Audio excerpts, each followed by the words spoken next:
Different types of database. पिछले lecture के अंदर हमने क्या पढ़ा था कि डेटाबेस कहाँ पे यूज़ होता है, ठीक है, और उसका कितने बेनिफिट्स रहेंगे और कहाँ कहाँ पे हम यूज़ कर सकते हैं डेटाबेस का, एग्जैक्टली मीनिंग क्या होता है और किस जगह पे यूज़ होता है। ठीक है, पिछले लेक्चर में हमने ये पढ़ा था। अभी हम क्या पढ़ेंगे कि कितने तरीके के डेटाबेस हमारे पास है और कितने तरीके के डेटाबेस यूज़ होते हैं अभी। ठीक है, तो यहाँ पे जितने भी डेटाबेस है यूज़ हो रहे हैं उसका एक डेफिनेशन है, उसकी सारी डेफिनेशन और डिटेल्स यहाँ पे आज हम पढ़ेंगे। ठीक है, तो पहला डेटाबेस है यहाँ यहाँ पे हमारे पास सेंट्रलाइज्ड डेटाबेस। ठीक है, दूसरा है हमारे पास डिस्ट्रीब्यूटेड डेटाबेस, तीसरा है नो एसक्यूएल डेटाबेस, चौथा है cloud database, relational database, network database, object oriented database and hierarchical database. ठीक है, तो यहाँ पे हमारे पास बहुत डिफरेंट टाइप्स ऑफ डेटाबेस है जिसके बारे में हम डिटेल में अभी पढ़ेंगे। तो यहाँ पे एक चार्ट भी दिया हुआ है आपको टाइप्स ऑफ डेटाबेस के, जिसको आपको इजीली समझने में आसानी रहेगी। ठीक है, अब हम आगे बढ़ते हैं कि सेंट्रलाइज्ड डेटाबेस एग्जैक्टली क्या होता है। तो उसके अंदर हम कौन कौन सी चीज़ें पढ़ेंगे। तो सेंट्रलाइज्ड डेटाबेस है, उसके अंदर क्या रहता है कि जितना भी डेटा आपका रहेगा वो एक ही जगह पे पड़ा होगा, और जिस जगह पे पड़ा है, ठीक है, उसको यूज़ करने के लिए एक ही सिस्टम यूज़ होती है। मतलब उसको आपको कभी भी एक्सेस करना है तो आपको उस वेबसाइट के अंदर जाना पड़ेगा, लिंक्स के अंदर जाना पड़ेगा, और यहाँ से जिस तरीके का आपको फैसिलिटी दी है उस तरीके का डेटा आप फैच करवा सकते हो या स्टोर करवा सकते हो। ठीक है, तो हो गया हमारा सेंट्रलाइज डेटाबेस। उसकी डेफिनेशन क्या हो जाएगी, उसका मीनिंग क्या होगा यहाँ पे, तो यहाँ पे लिखा हुआ है it is the type of database that store data at a centralised database system. ठीक है, जो सेंट्रलाइज मतलब एक ही जगह पे स्टोर होगा। इट कंफर्ट्स द यूजर, मतलब यूजर को वो कंफर्ट देगा, ठीक है, डेटा को स्टोर करने के लिए और डिफरेंट लोकेशन से एक्सेस करने के लिए। ठीक है, it comforts the user to access the store data from different location through several application. अलग अलग तरीके की जितनी भी एप्लीकेशन आप बनाओगे, वेब एप्लीकेशन होगी या मोबाइल एप्लीकेशन होगी, आपको किसी भी तरीके से उस डेटाबेस को एक्सेस करना है। ठीक है, तो वहाँ पे ये डेटाबेस क्या रहेगा, वहाँ पे सेंट्रलाइज है, मतलब एक ही जगह पे पड़ा होगा। जिस तरीके की आप एप्लीकेशन बनाओगे उसके थ्रू आपको लिंक करवाना है, जैसे कि उस तरह का जहाँ पे डेटा पड़ा है उसको आप एक्सेस कर सकते हो। उसके लिए एग्जांपल यहाँ पे क्या दिया हुआ है कि सेंट्रल लाइब्रेरी दिया हुआ है और आधार कार्ड प्रोजेक्ट दिया हुआ है। सेंट्रल लाइब्रेरी मतलब मेरे पास किसी लाइब्रेरी के अंदर आपने रजिस्टर करवाया है और आपको उस बुक को पढ़नी है। ठीक है, तो आप जब लॉगिन करोगे तभी आप उस लाइब्रेरी के अंदर जितनी भी बुक्स है उसको आप एक्सेस कर सकते हो। ठीक है, तो ये वो हो गई वो आपकी सेंट्रलाइज लाइब्रेरी। और आधार कार्ड के प्रोजेक्ट के अंदर जितना भी आधार कार्ड पड़ा हुआ है, करोड़ों डेटा पड़ा होगा, तो एक ही जगह पे पड़ा होगा। ठीक है, उसको आप कभी भी एक्सेस करना है या डेटा आधार कार्ड के अंदर आपको फ़ोन नंबर या एड्रेस चेंज करवाना हो तो एक ही जगह पे होगा। ठीक है, डिफरेंट डिफरेंट डेटाबेस को यूज़ करता नहीं है। तो उसके एडवांटेजेस क्या हो जाएगी यहाँ पे, it is decrease the risk of management. जो हमें डेटाबेस को मैनेज करना होता है उसका रिस्क कम हो जाएगा बहुत ही। और डेटा को जो चेंज करेंगे, जैसे भी हम किसी भी तरह के डेटा को चेंज करेंगे तो इसके जो मेन डेटा रहेगा, मतलब उसकी जो कोडिंग रहेगी उसके अंदर चेंजेस नहीं होगा। ठीक है, दूसरा एडवांटेज क्या है कि it provide a better data quality, मतलब जितना भी डेटा पड़ा हो वो एकदम जेन्युइन होगा, कोई भी गलत तरीके का डेटा होगा नहीं, मतलब स्टैंडर्ड डेटा वहाँ पे रहेगा, और जितना भी डेटा हमारा रहेगा उसको ऑर्गेनाइज करेगा स्टैंडर्ड तरीके से। ठीक है, it is lost costly less costly because of इसको मैनेज करने के लिए बहुत कम पर्सन चाहिए, क्योंकि एक ही जगह पे पड़ा हुआ है, जितना भी डेटा है उसको मैनेज करने के लिए एक या दो व्यक्ति हो गए तो फिर उसको मैनेज इजीली कर सकते हैं। ये इसका मेन एडवांटेज हो गया। फिर डिसएडवांटेज क्या है, तो अगर कोई सर्वर जो डेटा लाना या भेजने के लिए जो भी सर्वर बीच में रहता है अगर वो फेल हो गया, ठीक है, तो आपका जितना भी डेटा होगा वो लॉस हो सकता है। मतलब ये हमारे लिए जितना भी डेटा पड़ा वो हमने एक सारा पैसा खर्च करने के बाद हमने बनाया है, डेटा स्टोर करवाया है, इंफॉर्मेशन इकट्ठे की है, तो वो सारा डेटा का एक साथ डिलीट हो जाएगा। तो ये क्या हो गया, आपके बहुत बड़ा लॉस है। तो इसको मैनेज करने के लिए ये लोग बैकअप सिस्टम भी रखते हैं जो अपने आप बैकअप लेता रहता है। ठीक है, मतलब इसके चांसेस डेटा लॉस होने के बहुत ही कम है। ठीक है। तो ये हो गया सेंट्रलाइज है उस, और उसका हम फ्लो भी देखते हैं भाई कैसे वर्क करता है वो। तो उसके लिए एग्जांपल भी मैंने दिया हुआ है यहाँ पे कि अलग अलग बिल्डिंग्स दी हुई है और बीच में आपको इंटरनेट और वैन। देखो अगर इसके अंदर जितना भी डेटा पड़ा होगा वो आपका कहाँ पे पड़ा होगा कि ये कम्युनिकेशंस एंड सिस्टम कंट्रोल लिखा हुआ है ना, यहाँ पे आपका डेटा पड़ा हुआ है, मतलब एक ही जगह पे वो पड़ा हुआ है। ठीक है। और सर्वर क्या करता है कि आपको जो भी आप सर्च कर रहे हो वो सर्वर फाइंड करेगा भी कहाँ पे है वो डेटा। तो वो अपने इंटरनेट और अदर वेन से फाइंड करेगा भी, मेन फ्रेम में जाएगा और यहाँ पे डेटा फाइंड करके आपको देगा फिर सर्वर के थ्रू। अगर इसमें एक प्रॉब्लम ये है कि आगे बढ़ा हमने भी सर्वर लॉस हो जाता है, किसी कोई भी एक भी सर्वर लॉस हुआ तो आपका जो मेन डेटा है वो भी लॉस हो सकता है। मतलब ये क्या हो गया, वन टाइप ऑफ एक डिसएडवांटेज हो गया जो हमने यहाँ पे पढ़ा।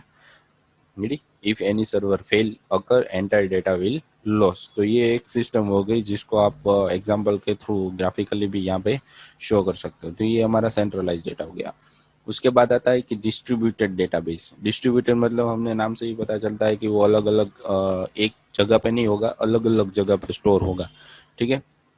तो unlike centralise database, centralise database की तरह नहीं, in distributed system data is distributed among different database system of organisation.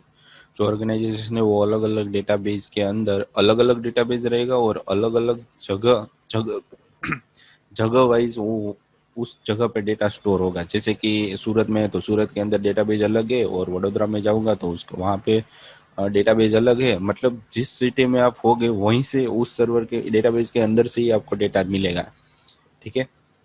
तो वो क्या हो गया कि डिस्ट्रीब्यूटेड सिस्टम हो गया, उसके अंदर सेंट्रलाइज सिस्टम वर्क नहीं करती। मतलब डेटा कनेक्टेड है। अब वडोदरा में अब पहले आपने रजिस्टर करवाया सूरत के अंदर, आप अभी किसी दूसरी जगह पे चले गए तो जैसे ही आप उस लिंक के अंदर अपना डेटा फाइंड करेंगे तो वो फाइंड तो कहाँ से करेगा, सूरत के अंदर से ही करेगा। ठीक है। मतलब दोनों सिस्टम के अंदर से दोनों डेटाबेस के अंदर फाइंड करेगा वो कहाँ पे है। मतलब आपका क्या हो गया कि वो भी सेंट्रलाइज ही हो गया वन टाइप ऑफ। पर कोई भी डेटाबेस आपका खराब हो गया, सर्वर लॉस हो गया तो ये दूसरे डेटाबेस को कोई फर्क नहीं पड़ता। ये आपका मेन एडवांटेज हो गया। ठीक है। This database system are connected via communication links. जैसे मैंने आपको बताया कि उसके लिए आपको क्या रजिस्टर करवाना है, उसकी एक लिंक्स आएगी जैसे ऊपर रहती है सेंट्रलाइज के अंदर। ठीक है। तो जिस डेटाबेस के थ्रू आप कनेक्टेड हो उसकी लिंक अलग आएगी और जो दूसरी जगह पे है उसकी लिंक अलग आएगी।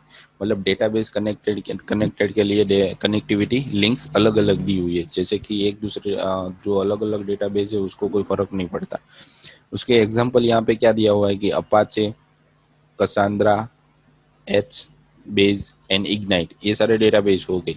इस ये सारे डेटाबेस हमारे पास यहाँ पे क्या है कि डिस्ट्रीब्यूटेड फॉर्म में दिए हुए हैं। उसके एडवांटेजेस क्या है, तो मॉड्यूलर डेवलपमेंट। मॉड्यूलर मतलब कैसे कि अलग अलग पार्ट्स में भी आप उसको डेवलप कर सकते हो। जैसे कि एक तरह का डेटाबेस है, मुझे उसे अलग तरीके से डेटा इंफॉर्मेशन स्टोर करवानी है तो वैसे भी कर सकते हो। दूसरे डेटाबेस है उसको भी मुझे अलग अलग तरीके से डेटा स्टोर करना तो भी कर सकते हैं।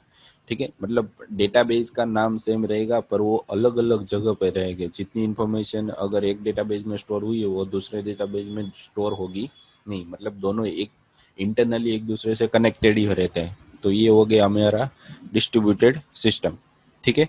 It provide a better data quality which enable organization to establish data standard. मतलब इसके अंदर भी सेम थिंग कि कोई गलत डेटा नहीं रहेगा। ठीक है। इसके अंदर मेन एडवांटेज क्या रहता है कि one server fail will not affect the entire data set. मतलब एक सर्वर फेल हो गया है तो उसके अंदर जितना भी डेटा पड़ा हुआ है उसको अफेक्ट नहीं करेगा, वो डेटा एज इट इज रहेगा। जहाँ पे सेंट्रलाइज डेटाबेस में क्या रहता था कि जैसे ही सर्वर फेल हो गया कोई एक भी तो हमारा डेटा लॉस हो सकता है, पर यहाँ पे ये चीज़ नहीं है। मतलब डिस्ट्रीब्यूटेड डेटाबेस वो ज़्यादा फायदेमंद है। ठीक है। उसके लिए एग्जांपल यहाँ पे दिया हुआ है कि जितने भी मैन्युफैक्चर हमारे कंप्यूटर्स दिए हुए हैं, सेल्स है, हेडक्वार्टर, मैन्युफैक्चर, सेल्स, और बीच में क्या है हमारा डिस्ट्रीब्यूटेड डेटाबेस। तो इसके लिए इन लोगों ने क्या करके मैन्युफैक्चरिंग के लिए अलग डेटाबेस बनाया हुआ है, सेल्स के लिए भी अलग डेटाबेस है, हेडक्वार्टर के लिए भी अलग डेटाबेस है। पर ये तीनों डेटाबेस इंटरनली एक दूसरे से कनेक्टेड है। कभी भी हेडक्वार्टर को मैन्युफैक्चरिंग की डिटेल चाहिए तो वो कहाँ पे जाएगा, सीधा मैन्युफैक्चरिंग के डेटाबेस के अंदर जाएगा। ठीक है। तो इंटरनली एक दूसरे से कनेक्टेड होते हैं पर होते क्या है अलग अलग। ठीक है। तो ये हो गया हमारा डिस्ट्रीब्यूटेड सिस्टम। Distributed database. फिर रिलेशनल डेटाबेस आता है। तो रिलेशनल डेटाबेस के अंदर क्या होता है कि एक दूसरे जितने भी डेटाबेस हमारे पास है, तो उसके अंदर जितना डेटा होगा वो एक दूसरे से कनेक्टेड रहेगा, मतलब रिलेशन में होगा। तो इसको बोलते हैं relational database. This database is based on the relational data model. ठीक है, तो उसका एक डायग्राम बनाया होता है, मॉडल दिया होता है जिसके थ्रू ही इसको डेटा को स्टोर करवा सकते हैं। Which store data in form of row and columns. जितना भी डेटा आपका रहेगा वो एक रो और कॉलम के फॉर्म में रहेगा। ठीक है, एंड टुगेदर फॉर्म એટલે और रोज और कॉलम एक साथ मिलके क्या बनता है, उसका टेबल बनता है। उसे जो टेबल बनता है उसे रिलेशनल बोलते हैं, और जो रो होती है उसे टुपल बोलते हैं, और कॉलम होती है उसे एट्रीब्यूट बोलते हैं। इसका एग्जांपल हम देखेंगे जैसे कि आपको इसका पता चलेगा deeply. Relational database use SQL, मतलब structure query language, for storing data, manipulating मतलब change data, as well as maintaining data, मतलब डेटा को मैनेज करने के लिए। ठीक है, उसका एग्जांपल क्या दिया हुआ है यहाँ पे, my SQL, Microsoft SQL server and Oracle. तो ये तीनों क्या होता है कि रिलेशनल डेटाबेस रहते हैं। ठीक है, फिर उसके एडवांटेजेस क्या थे कि इसको भी हम मॉड्यूलर अलग अलग तरीके से डेवलप कर सकते हैं। ठीक है, डेटा क्वालिटी मैनेज कर सकते हैं। ठीक है, तो सेम थिंग जितनी भी डिस्ट्रीब्यूटेड सिस्टम के अंदर थी वही होगी यहाँ पे रिलेशनल डेटाबेस की। ठीक है, उसके अंदर एग्जांपल यहाँ पे क्या दिया हुआ है कि एक टेबल बना हुआ है, उसके अंदर जो कस्टमर आईडी, कस्टमर नेम और स्टेटस है वो आपकी एक रो है। ठीक है, और नीचे जो वन गूगल और एक्टिव दिया है वो भी अभी एक रो हो गए, और कॉलम के अंदर जो कस्टमर आईडी दी हुई है, कॉलम मतलब कस्टमर आईडी 1 2 3, ये आपकी कॉलम हो गई। ठीक है, तो कस्टमर आईडी को क्या बोलते हैं, कॉलम। कॉलम मतलब ये आपकी हो गई one type of attributes. Attribute मतलब उसको पहचानना कैसे है वो चीज। और टुपल मतलब जो रो के फॉर्म में है, 1 गूगल एक्टिव, 2 अमेजोन एक्टिव, वो आपकी टुपल हो गई, मतलब रो हो गई, उसके अंदर इंफॉर्मेशन पड़ी होगी। ठीक है, इंफॉर्मेशन पड़ी होगी। जो कॉलम होगा उसके अंदर क्या रहेगा, वो एट्रीब्यूट, भाई कौन सी इंफॉर्मेशन है, तो कस्टमर आईडी है। इसके अंदर क्या है, तो कस्टमर नेम है। ठीक है, तो ये सारा डेटा जिस फॉर्म में पड़ा रहता है, टेबल बनेगा, उसको बोलते हैं रिलेशनल डेटाबेस। ठीक है, और उसके बाद है नो एसक्यूएल, मतलब जो रिलेशनल फॉर्म में रहता है डेटा, उसका अलग, उसका कोई डेटाबेस रहता नहीं है, वो किसी भी तरीके से कैसे भी हम डेटा को स्टोर कर सकते हैं, पर उसका एक फॉर्म्स है कि भाई इस तरीके से ही होना चाहिए।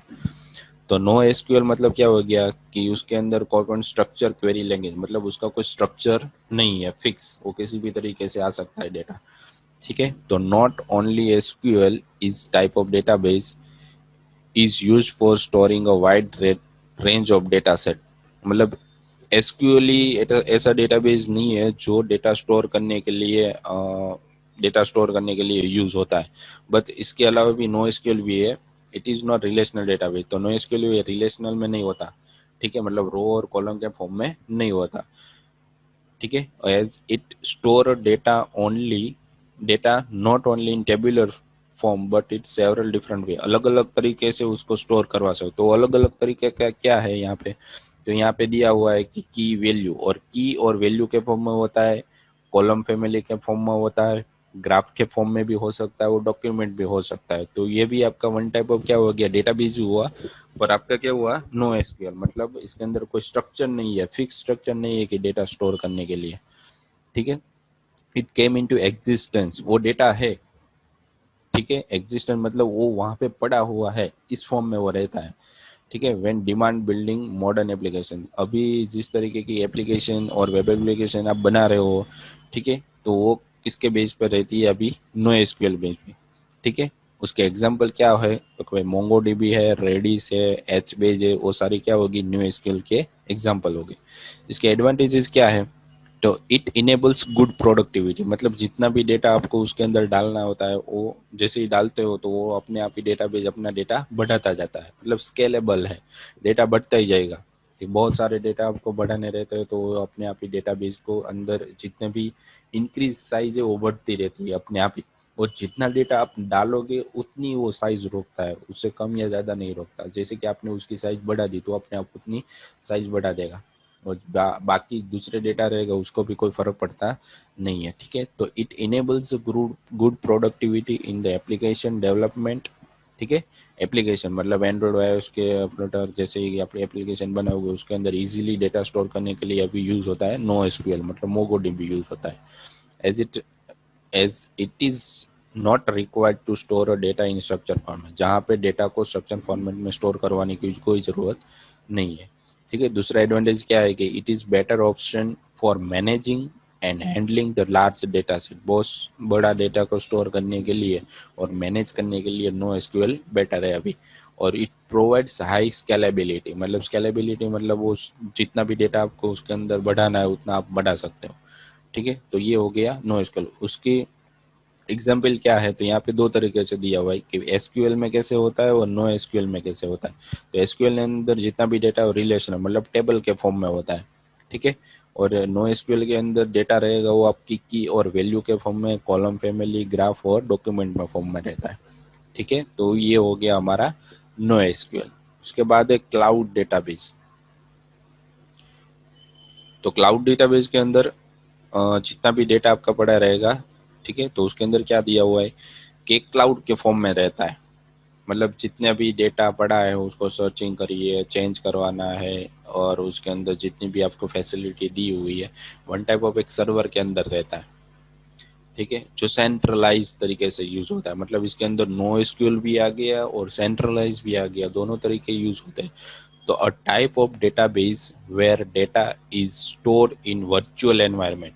वर्चुअल मतलब क्या हो गया, उसका एक इमेज फॉर्मेट में होता है, जैसे कि हम आईने के सामने खड़े रहते हैं तो कैसे एक वर्चुअल फॉर्म में दिखाई देते हैं, वैसे ही एक जितना भी डेटा हमने जहाँ पे स्टोर करवाया है तो उस डेटा को एक वर्चुअल फॉर्म में वो दे देगा और अपने आप ही एक सिस्टम बना लेगा जिसके अंदर से आपको डेटा देगा। अगर यहाँ पे कोई चेंजेस हो रहा है तो ओरिजिनल में चेंज होगा, मतलब हमारा सिक्योरिटी भी बढ़ जाएगी। And execute over cloud computing platform, मतलब वो क्लाउड कंप्यूटिंग क्या देता है कि जितना भी डेटा आपको उसको एनालाइज करके भी देता है देता है। जैसे कि आपको इस ईयर के अंदर आपने जितना भी प्रॉफिट किया है या लॉस किया है तो उसको एक एनालाइज करके आपको एक ग्राफ बनाएगा, और ग्राफ बनाने के बाद आपको पता चलेगा कि इस ईयर के अंदर या इस मंथ के अंदर या इस डेट के अंदर मुझे इतना लॉस हुआ या इतना प्रॉफिट हुआ, वो भी आपको दिखाई देगा। मतलब कंप्यूटेशनल जो नंबर्स होते हैं वो आपको देगा, यहाँ पे अपने आप ही देगा। जैसे कि कोई भी आपका अगर आपने क्लाउड सर्वर यूज़ किया होगा या डेटाबेस यूज़ किया हो तो उसके अंदर जितने भी बेनिफिट्स हो गए आपको यहाँ पे मिल सकते हैं। ठीक है। It provide user with various cloud computing services. ठीक है। तो ये भी जो भी आप क्लाउड डेटाबेस ले रहे हो तो उसके अंदर बहुत तरीके की अलग अलग तरीके की एप्लीकेशंस होती है, जैसे कि आपको कंप्यूटिंग सर्विसेज देता है वो। जैसे कि आपका मैंने अभी आपको बताया कि प्रॉफिट लॉस हो गया, मैन्युफैक्चर कितना करना है आपको, सेल्स कितना करना है, हेडक्वार्टर्स के अंदर को चीज हेडक्वार्टर में कितने पर्सन है, और आगे आपको कितने रखने हैं कितने निकालने हैं, तो वो सारा कुछ कंप्यूटिंग क्या देगा कि इस सर्विस इस क्लाउड के अंदर आपको कंप्यूटिंग तो उसके अंदर क्या रहता है कि आपको कंप्यूटिंग सर्विसेज वो लेनी पड़ती है अलग से, जैसे कि यहाँ पे सास पास और आई। ठीक है। तो ये दिया हुआ है। तो ये अलग अलग तरीके की सर्विसेज है, आपको कौन सी सर्विस चाहिए वो अलग से आपको पेमेंट करना होता है उसका। ठीक है। उसके लिए क्या दिया हुआ है यहाँ के अलग से अमेजोन वेब सर्विसेज एग्जाम्पल तरीके से देखो। अभी अमेजोन वेब सर्विसेज क्या करता है, तो उसके अंदर जितने भी प्रोडक्ट्स है कितने सेल्स हुआ है तो उसका एक हिसाब रखेगा, कंप्यूटेशन नंबर रखेगा। उस नंबर को आप कभी भी सर्च करोगे, ठीक है, तो वो आपको बताएगा कि इस मंथ के अंदर हमें कौन सी रिक्वायरमेंट है, कितने नंबर, मतलब नंबर के फॉर्मेट में जितना भी डेटा देगा वो आपको एक नंबर के फॉर्मेट में देगा। ठीक है। फिर गूगल क्लाउड, तो गूगल क्या करता है, तो ऑटोमेटिकली सर्वर के अंदर जितना भी डेटा है उसको स्ट्रक्चर फॉर्म में रखेगा और उसके अंदर नंबरिंग फॉर्मेट में वापस आपको जितना भी डेटा चाहिए, आर्टिफिशियल कैसे कह सकते हैं वैसे यहाँ पे क्लाउड के अंदर जैसे डेटाबेस लोगे तो आपको आर्टिफिशियली वो बताएगा कि किस तरीके के डेटा की आपको ज़रूरत पड़ सकती है और पिछली बार आपको कौन सी कितना डेटा था उसके अंदर और अब क्या ज़रूरत पड़ेगी, तो वो भी है कंप्यूटेशन। पर उसके लिए कंप्यूटिंग के लिए उसकी सर्विसेज आपको खरीदनी पड़ेगी अलग से। तो उसका एडवांटेजेस क्या हो गया, it enable the good productivity. ठीक है। तो पहले से ही नंबर बता दे रहा है कि इतनी हमें रिक्वायरमेंट रहेगी, तो प्रोडक्टिविटी भी हमारी अच्छी रहेगी इन एप्लीकेशन डेवलपमेंट। जैसे कि हमें वो बताएगा कि नंबर कम हो रहे हैं तो हम उतना अपना प्रोडक्शन कम कर रहे हैं, जैसे कि हमें लॉस कम होगा। ठीक है, तो it enables the good productivity in application development as it is not required to store data in structure format. जैसे कि डेटा को स्ट्रक्चर फॉर्मेट में भी रखने की ज़रूरत नहीं है। ठीक है, it is better option for managing handling data sets, it provide a large scalability. बहुत सारे डेटा आप एक साथ स्टोर करवा सकते हो। तो उसका एग्जांपल यहाँ पे क्या रहा, क्या है कि क्लाउड कंप्यूटिंग को क्लाउड के फॉर्म में दिया है, उसके अंदर जितने भी सर्वर्स है, वर्चुअल डेस्कटॉप्स है, सॉफ्टवेयर है, एप्लीकेशन है और स्टोरेज है, वो सारा कुछ एक के अंदर ही होता है, अलग अलग तरीके से यहाँ पे नहीं होता। जैसे कि हमने आगे बढ़ा था तो क्या होता है, सर्वर अलग होता है, राउटर अलग होता है, ओएस अलग होती है। ठीक है, डेटा स्टोर करने के लिए अलग डेटाबेस होता है, तो वो सारा क्या पे अलग अलग जगह पे होता है। यहाँ पे क्या दिया आपको, एक ही जगह पे दे दिया है। ठीक है, यानी कि आपकी कंप्यूटेशनल फास्ट हो जाएगी। ठीक है, तो ये हमारा डेटाबेस था। ठीक है, बाकी के database, network database, object oriented database और हिरार्की डेटाबेस के एग्जांपल वो सब आपको फाइंड करके आने हैं। ठीक है, उसके नॉलेज आपको होनी चाहिए, जैसे कि किस तरह से इसके वो कहाँ पे यूज होता है। ठीक है, तो बाकी का आपको अपने आप से फाइंड करना है और सर्च करना है। ठीक है, आज का टास्क यही हुआ है, मतलब ये डेटाबेस हो गया। जैसे जैसे हम आगे पढ़ेंगे तो वो कैसे यूज होता है, उसके अंदर एट्रीब्यूट्स, टुपल, नोएसक्यूएल, कैसे डीपली पढ़ेंगे कि किस तरीके से वो वर्क करता है। ठीक है, तो यहाँ पे हमारा लेक्चर और हो रहा है और इसको सही से पढ़ना। तो जैसे ही हमारा आज का लेक्चर खत्म होता है तो उसके बाद आपको यहाँ पे आपकी जो क्वेश्चंस गाइड है वो यहाँ पे दी हुई है, जिसकी मदद से आपको अटेंडेंस लगानी है। तो यहाँ पे तीन अलग अलग क्वेश्चन है। How many types of database, different between SQL, no SQL and what is a table. तो इन तीन क्वेश्चन को आपको अटेंडेंस के फॉर्म में सबमिट करवाना है, तभी आपकी अटेंडेंस गिनी जाएगी। ठीक है, तो आज के लेक्चर के लिए इतना ही था। Thank you.